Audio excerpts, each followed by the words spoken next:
Welcome back to the South Florida Mortgage Report. As always, it's your tattooed wearing mortgage guy, Billy May, coming to you. And we got Craig A. Garcia, president of Capital Partners Mortgage, back from his lengthy vacation, much needed spring break vacation. And this week, we have a special guest with us, Gretchen Rowe. She is the head of the condo underwriting department for New Res. New Res is a huge lender, probably, I don't know, the seventh or eighth biggest lender in the United States. And we have a relationship with Gretchen. Gretchen, welcome aboard. Thank you. Fourth biggest Gretchen, lender? Fourth biggest non-bank lender. Fourth biggest non-bank lender. And she's going to be talking about condo underwriting and what the changes are. And there's some big changes going on. And of course, we're in the South Florida market, so condo lending is huge for us down here. And if you are one of our realtor referral partners and you watch our broadcast or podcast, and we love to get nice to know information. And this is all the updates that are coming soon. And Gretchen is going to help us explain some of these updates and how it's going to affect your deals. Craig, I know we can't see you, but we can hear you right now. So we're gonna segue to Craig. You there? yeah, I'm here, and Gretchen, thank you so much for taking the time. So Gretchen and I have had a working relationship going back for quite a number of years, and Gretchen is really one of the more influential, and she's very modest, but she's one of the more influential people in the condo mortgage underwriting space nationally. I mean, she's definitely um, at the very top of that whole hierarchy nationally. And so we've always had a great working relationship. She's the most knowledgeable person by far that I know in the condo space. And so we were chatting way back in December about these big changes that were coming and that we were going to be happy about. And then I started catching wind there was going to be something that we weren't happy about. So we thought, and we said, hey, at that time when it comes out, maybe we'd get on and have a chance to talk about it. So yeah, so this was some big stuff came out the week before last, and this was an opportunity for us to hear from one of the experts in the industry about these changes. Um, and I thought I kind of we could kind of uh, hit bullet point some of the big changes. We start obviously with the good news, right? And so welcome, Gretchen, and thanks for taking the time to be here. So Thank you. Glad to be here. great. So the big headliner that was some good news that was going to help was relaxation of uh, insurance requirements for condo projects. And really, the one thing that would come up that would see was this actual cash value, and that was a big no-no because the condo doesn't have enough. They're not going to get enough money if they do have a roof blow off. They're not going to get enough money to replace the roof. They're only going to get enough money of whatever the roof was worth. So now, but they've relaxed that, and I don't know if you have any background and what's your sense of how many transactions will actually be able to get helped with that? A lot. So actual cash value is the depreciated value based on the age of the roof. So prior to this guideline release on March 18th, we had to have full replacement cost valuation for roofs in the entire insurable property. And this is a huge pickup because we're seeing, especially in Florida, a lot of insurance on the master insurance policies are insuring roofs at the depreciated valuation of actual cash value. We didn't have any solution for those prior to this release. And we've already done probably at least 20 loans just in the last week that we would not have been able to do prior to the release of this. So it also includes any other non-building structures can also be insured at actual cash values. So think like in a condominium project, like fences, pools, um, but personal property, but anything that's a building, so that includes, roof, siding, windows, and everything contained inside, has to be insured at replacement cost still. Interesting. That's good. And so we used to see it more than we've been seeing it lately, but that's pretty neat that, hey, at your level, already 20 new deals. So that's awesome. I think we're seeing actual cash value a lot more since the insurance crisis that started in 2024. And sometimes that's all that's available. So it really is opening up lending in those projects that we didn't really have a solution for in the past. And do you see that more in Florida than you do in other states? Oh, we have more condos in Florida, so it's kind of hard to answer that question. But I would say nationwide, we are seeing it, particularly in the Southeast, but also we're seeing it in the West, Got it. kind of less in Middle America. Yep. Um, and then yeah, so that's been a big help, and that I'm wondering if that's going to help some condos if they're up for renewal, if they're not going to be, if they were had the option to insure at that number, which might save them less on the premium. If they, especially if they have a whole bunch of money saved already in their reserves, maybe that would even help some condos that are looking to renew and maybe save some money. I wonder. Yeah, absolutely. So it's giving the condominium projects. That's a really good example. They have the reserves. They're planning for the roof replacement. Maybe it's a 20-year roof, so they're planning at the end of 20 years to have that money in their reserve account to replace that roof. So they don't really need that 100% replacement cost coverage for their roofs. And the roof is the biggest capital improvement item usually that an HOA has. Maybe not for a high rise, but for your townhome style projects or any project with a shingled roof, that is their biggest capital expense. So it can greatly save those projects money on their insurance renewals if they're not already required based on the age of their roofs to have that actual cash value coverage. Usually, if they're over anywhere from 10 to 15 years old, they can't even get the replacement cost coverage if they wanted to, but this will help even in projects where they have, maybe even a roof that's, 5 years old. They still would be able to reduce their costs of coverage. Yeah. It makes sense. Good. Good. Another one that I saw that was going to be good news for us is now where you didn't have to get a project review on anything for 1 to 4 units. Now they've increased that to 10. So that's probably a little bit more prevalent than I think people might think. Yeah, we really struggle with this is kind of going to lead into the more restricted that we're going to talk about in a few minutes. Yeah. But we really struggle with a lot of the smaller projects. They don't operate in a formal way. They don't have a budget. They don't have a reserve account. They probably still pay HOA dues.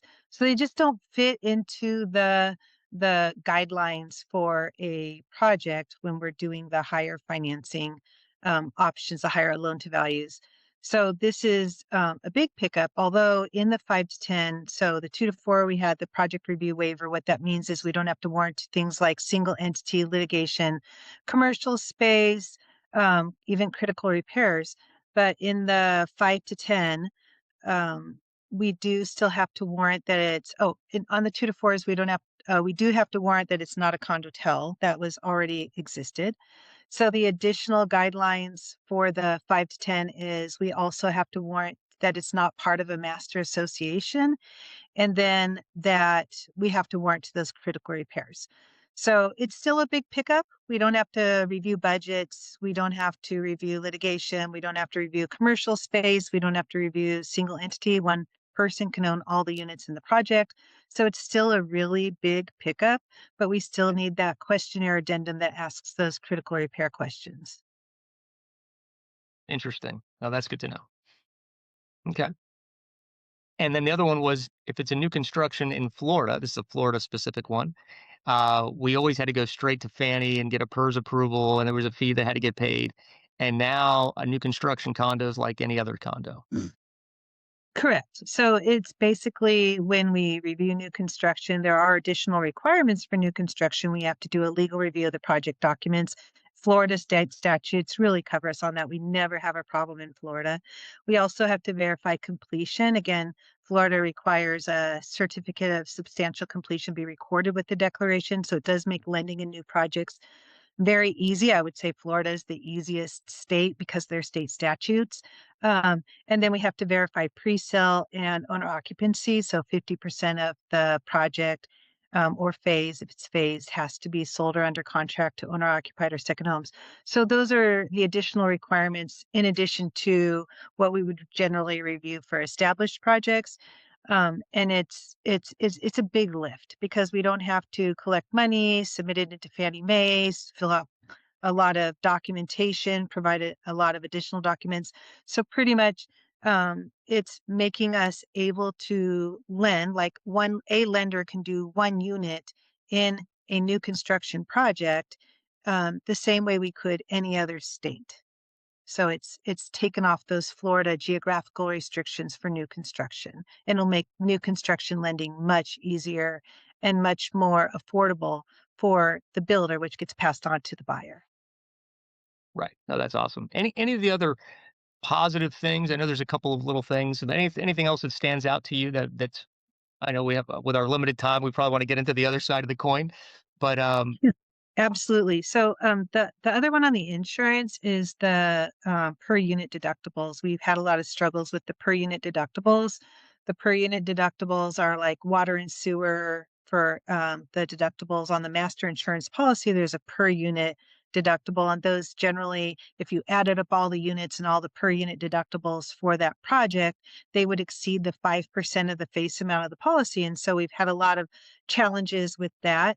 That has now they came out, I think it's pretty aggressive. So they're allowing any per unit deductibles to be up to $50,000, and it could be all perils. So you could have 50,000 for named storm, 50,000 for water and sewer, 50,000 for, you know, uh, anything else. So, or all perils, they can be layered even, but as long as none of them exceed 50,000, we're able to get the coverage on the homeowner's policy, the HO6 policy, for that coverage. So it's usually dwelling coverage or coverage A, property coverage for those per unit deductibles. So that's a huge lift. It does not give us lift on the per occurrence deductible. So that's when the master policy, say, for example, what we see in Florida a lot is maybe there's a 10% hurricane, wind, hail, named storm deductibles. We still do not have a lending solution for those projects. got it. So that it's still the per unit, I think, is giving us more challenges than Yeah. the per occurrence. We do see the per occurrence, and they can also sometimes they get a sort of a layered policy where they can cover that deductible or a deductible buyback policy. Those have actually always been allowed, but that was also in the announcement where they can get a separate policy for that deductible. So that is still allowed in a solution for lending in those projects with those high per occurrence. The other thing too is the investor concentration limits. So on investor loans, we were limited to a maximum of 50% of the units in the project could be investor owned. This is not the same as single entity. It could be 100 units, 50 different investors own units. If there's more than that, we couldn't do an investor loan in the project unless we reduce the LTVs, where it would be 30% down in Florida. That has been also retired, so we don't have an investor concentration requirement anymore. So there's a lot of renters. You used to have to maybe go limited review. Now for an investor, it doesn't much matter. It Even with doesn't those. matter at all. Yeah. Right. Great. Very good. So and Bill, you wanna ask Gretchen about the bad news? Yeah, well, from a loan originator perspective, the first thing we hear is that there's going to be no more limited review, and of course that they don't look and it normally in today's world right now, if someone's buying a primary and they're getting 75% loan to value on a Fannie Mae loan, we do not look at the budget. Um, And if we had somebody who's buying a place with 10% down, we could do a Fannie Mae first at 75%, a second mortgage to 90%. We wouldn't look at the budget. That's going to be gone. No more limited review, correct? So now everything's going to be full review. So we're going to have to see the budgets on everything. Is that what I understand? Correct. So you're correct. And so all of the things we talked about prior to this are effective now. So all of those new guidelines are effective immediately. They were effective with the announcement on March 18th. So limited streamline review process, those are being retired on August 3rd, 2026. That's currently what was in the guideline. And that does mean that any project that isn't already Fannie Mae or Freddie Mac approved or qualified for that waiver, like again, think 2 to 10 units or detached units also don't require the full review. So attached projects consisting of 11 or more units, we are going to have to look at the budgets on those projects. It doesn't matter what the LTV is on those loans now. So that is going to be a challenge. But with the Florida state statutes that were passed after the collapse of South Champlain Towers back in 2021. Those were implemented in by January 1st of 2025. HOAs were no longer allowed to waive reserves. So we're thinking that what we will see hopefully is that HOAs are adjusting to these new requirements, including the state statutes, that they are now getting reserve studies and following the recommendations of the reserve studies. That's the hope. I don't think it's being greatly enforced, but when they find that they'll have lending challenges, they might be. Fannie Mae and Freddie Mac are doing an outreach program to the HOAs that they know don't meet these guidelines yet. And new res, when we see HOAs that are currently eligible under that limited streamline where we don't have to warrant to it, we are also doing an outreach on a one-by-one project basis. We are reaching out to that property manager or that HOA. But there are industry partners like NAMB and MBA who are working to say this is too fast to implement this change. So there's some efforts to try to see if we could delay the implementation of this guideline of retiring those limited and streamlined reviews. But at this time, I think we need to plan for them to be effective with any applications taken August 3rd or later at this time. And so it's applications by that date and not necessarily closings. Correct. Application dates. Yeah, good to know. And uh, yeah, I would say that anecdotally, I would love to have statistics, but I don't. But even we look at a lot of budgets here, and more and more condos are they've got the reserves. I They've been agree. doing it. So, but there's certainly some that still haven't yet and haven't adopted. And we've certainly heard stories about some condos saying, well, they everybody here in our development is on a fixed income. We're not going to be able to comply with these rules, and unless somebody makes us, and nobody seems to be making us.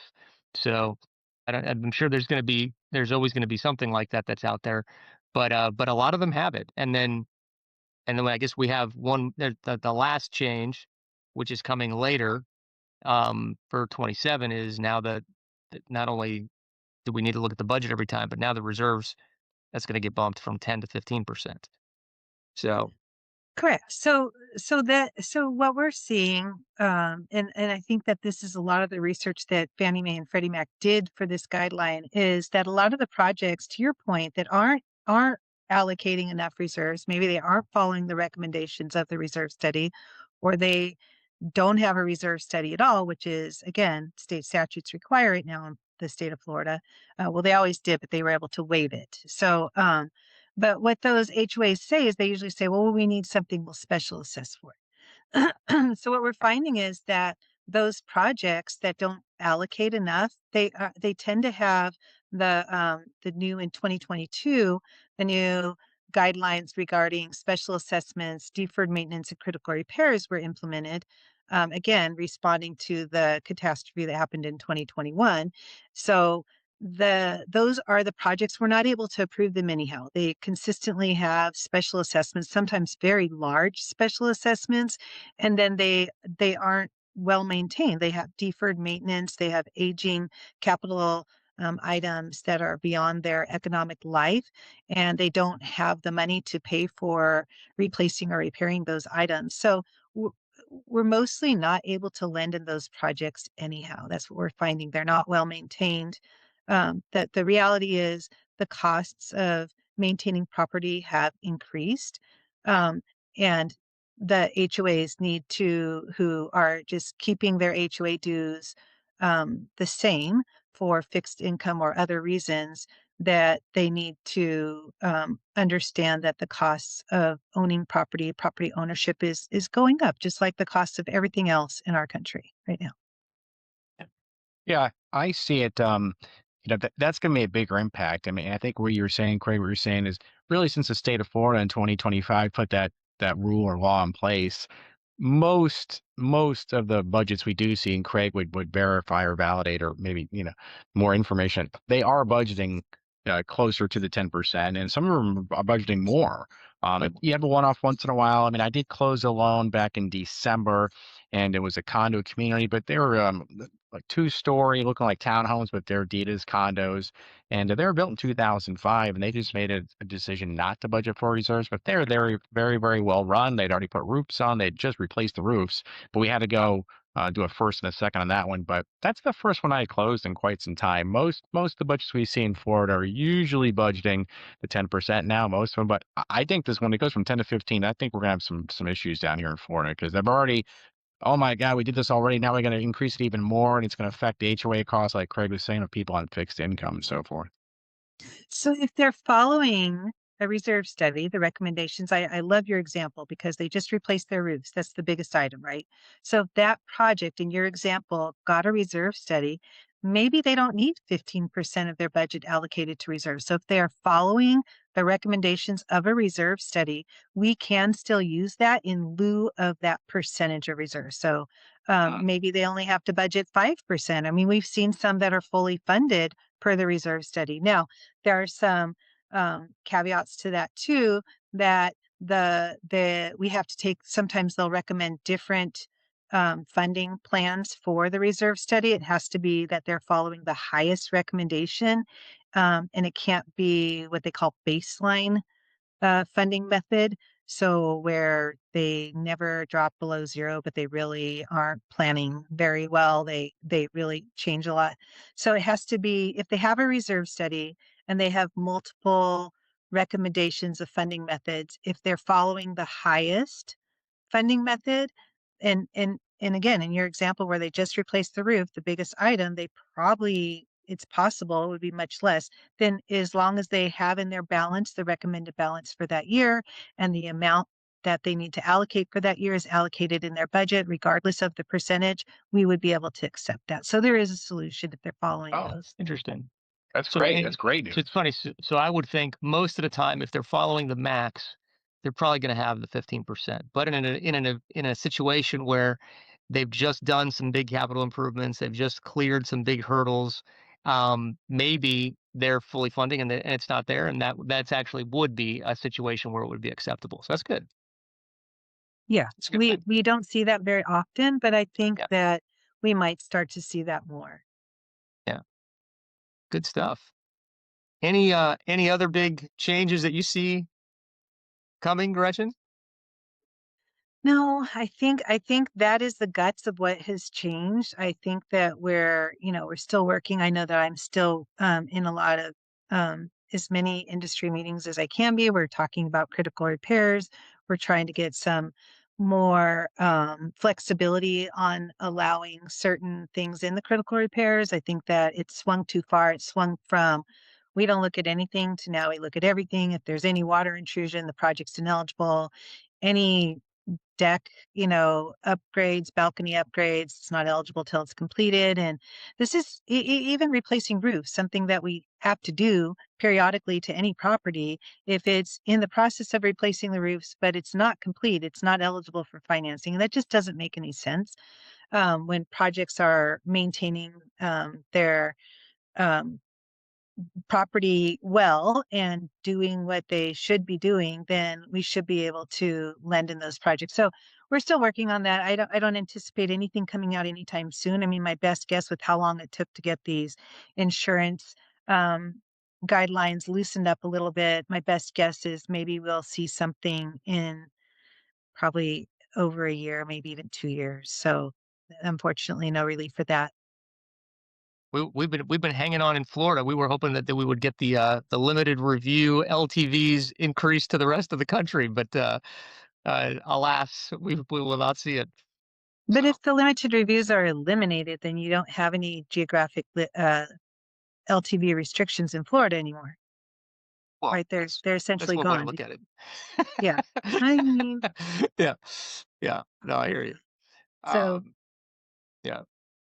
And do you think that it's funny, back to that topic for a second, is are with what Florida has done with their statutes and the rules that they put in place, is that more aggressive than what you see the rest of the country doing on average? Because I've kind of heard that Florida was maybe behind the the curve as far as that goes, as far as the state statutes requiring or enforcing reserves and things of that nature. How do you think Florida, are they catching up, or they've gone beyond, or what do you think?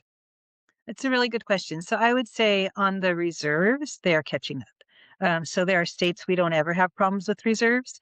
There are other states that are implementing guidelines similar to Florida's. But I would say where Florida is really ahead is they are very aggressive on that building safety. And other states are implementing guidelines similar to the requirements for the building safety checks for buildings that are 30 years old to have those inspections, and then every 10 years after that. I think Florida is most aggressive. I mean, Miami-Dade County was already doing that, and they've just sort of implemented it across the entire state. And I think that that's the biggest challenge in Florida is they're having these building inspections, and they have to meet all the requirements of these structural inspections in addition to all the reserves. So it's a huge financial hit to these HOAs that weren't doing any of these things in the past. But yes, Florida is ahead on their safety requirements, I believe.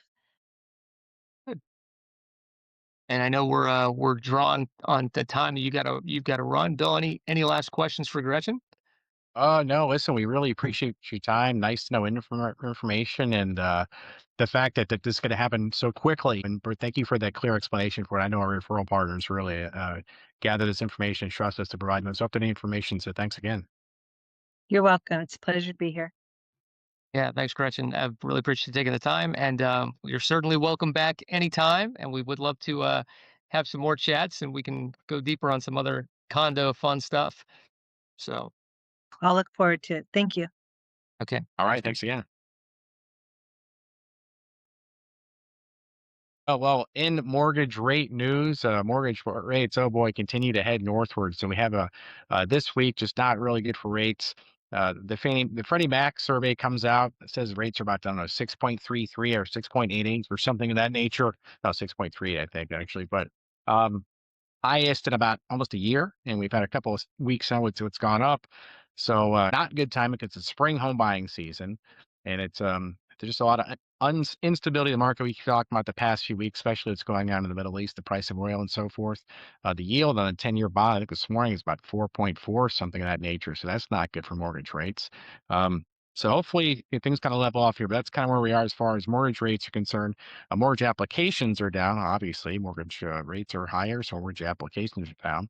And we'll see what transpires. And because we're segueing into the spring home buying season. So a lot happened in the past 2 weeks where you were out of the office for about a week and a half, Craig.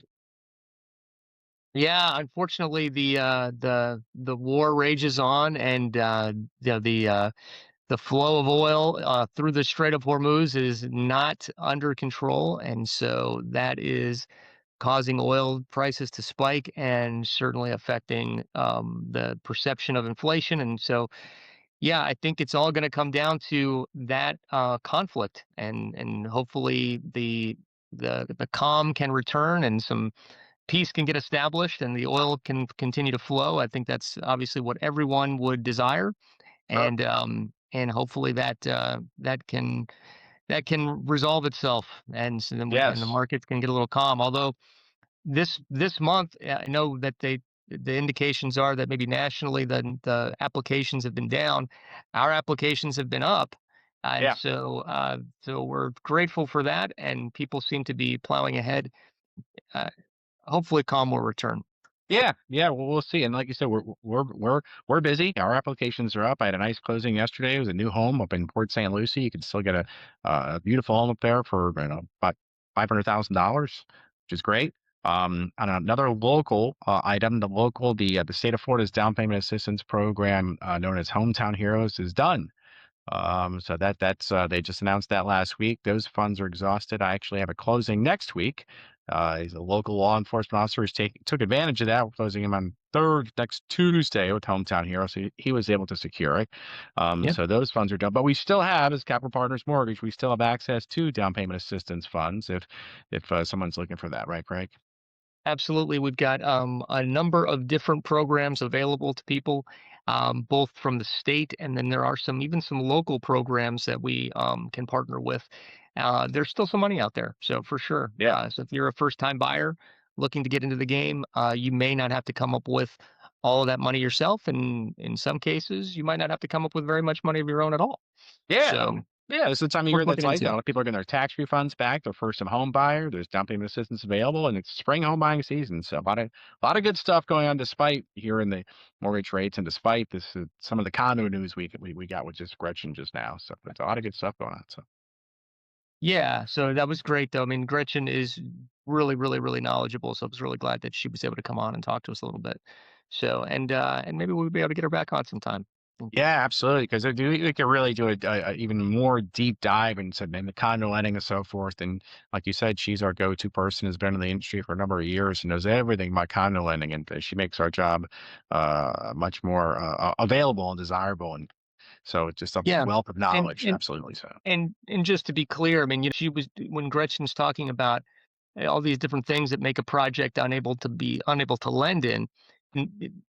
Gretchen's one of our business partners we work with. Obviously, we have multiple outlets for different types of loans, and we have outlets for virtually a condo in almost any shape.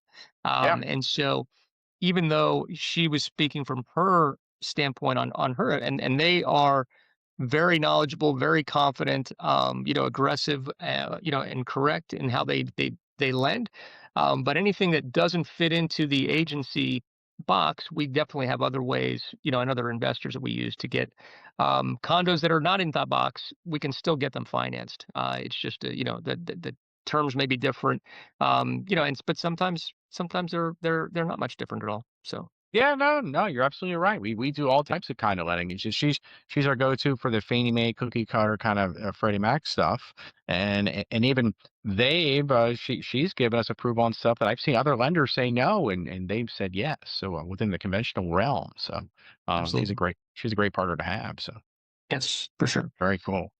All right, sounds good, my friend. Well, I'm glad you're back in the saddle here. Glad to have you back. I was solo though for a couple weeks, having a little bit of fun, but it's always good to be back, having you back on the podcast together. So, hats off to you for your vacation. Hope you enjoyed it. And as we always say, when we close, Craig, we will see you At the at closing the table. closing table. All right. All right, bye, Tate.